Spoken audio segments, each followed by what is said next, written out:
To register an event on Engage, first sign in using your Blazer ID and password.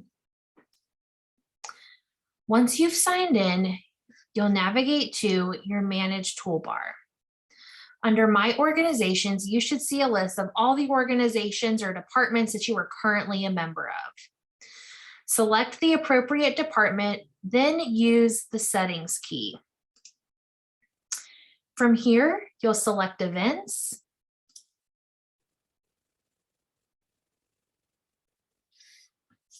You'll select the blue Create Event button and begin to enter your event details. Some information on the event registration form is required. Other details are optional. Be sure to use the description of the event to outline any components to the event that would be important for participants to know. They should know what they're going to get out of the event, rain location details, as well as any specifics of things they should bring with them upon arrival. If additional organizations are co-hosting the event along with your organization or department, you can list them here. They should, as long as they have an active page on Engage, auto-populate, and you can select and tag them on the event. You'll select the date, time, and location for the event. You can choose to include an interactive map or not to.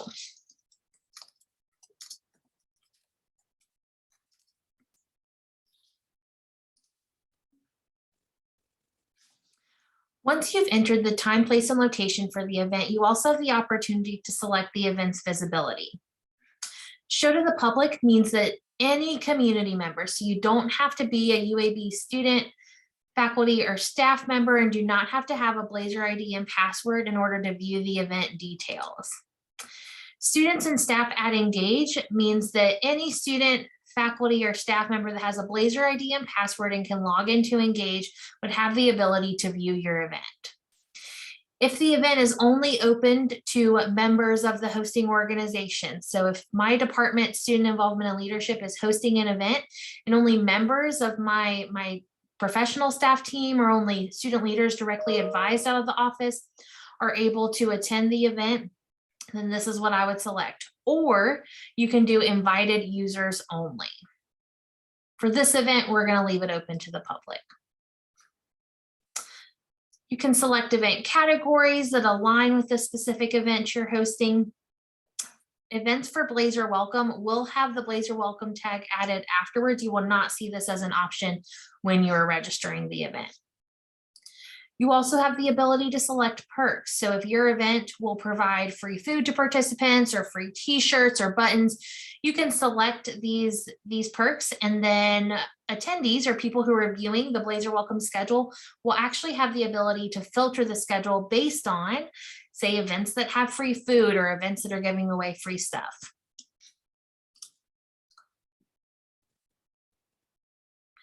Once you select next, it'll ask you to select some settings for your potential event RSVPs. You do not have to use the RSVP feature. It is completely optional, but if you're wanting to evaluate or be able to get a good feel for how many people are going to be attending your event, it's a great tool to use. If your event or your venue has a specific capacity, this is also a great way to set that capacity and only allow as many individuals to RSVP as you have space to accommodate. You can also limit who can actually RSVP. So if you don't want to use the RSVP feature, you'll just select no one, and then you can move on. If you want to use the RSVP feature and the event is open to anyone, you would leave it selected as anyone, and you could go down and answer the remaining questions. If you only want people to RSVP who have been invited to the event, you can select this option, and it's still going to give you some additional information that you can select and enter. For the purpose of this event, we are not going to use the RSVP feature. You also have the opportunity to build in an automated post-event feedback option. This will actually allow you to build out customized questions that are specific to your event that will automatically be sent to a participant after they check in at your event. This is helpful for short evaluation questions. So maybe if you want them to rate their experience at your event and their ability to connect with other people. On a scale of 1 to 5, you could build in a question like that.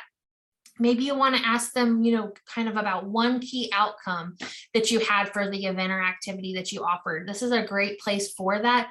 Longer surveys should really be sent outside of this tool, but this is a great way to collect some quick and brief feedback.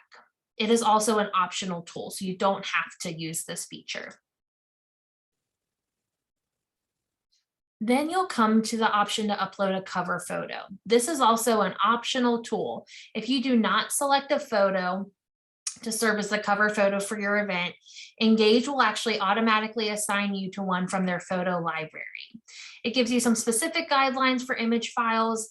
Many departments and organizations will use existing graphics that they've created for social media or advertisements and promotion to be able to just upload here. You can also come back later and upload your photo. So if you don't have a graphic at the time that you're registering the event, you can just skip this step.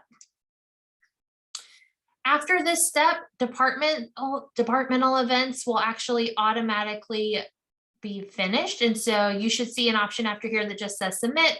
Mine looks a little bit different, but we're going to complete submission. And then you'll see it should be set to automatically approve. And so you'll actually see it populate to the manage event page. Here is where you'll be able to see the event details. So the host organization, the location that it's taking place, the date and time, the visibility settings, if you allowed any RSVPs to come in, you'll see the event status as well. You can also use this view event feature to see what a student will see as it relates to your event. So some similar information, not as comprehensive. They're going to see date, time, and location, title of the event. If you upload an event photo, this is where that would go. You'll see a description of the event, who is hosting the event, and then it's also going to preview some other events being hosted by that same organization or organizations if you're collaborating. And so it's a great way for them to get involved in other things that you're doing. The Office of Student Involvement and Leadership does oversee the event registration process. And so if you have questions about how to submit your event or manage it once it's been submitted, please reach out to the office.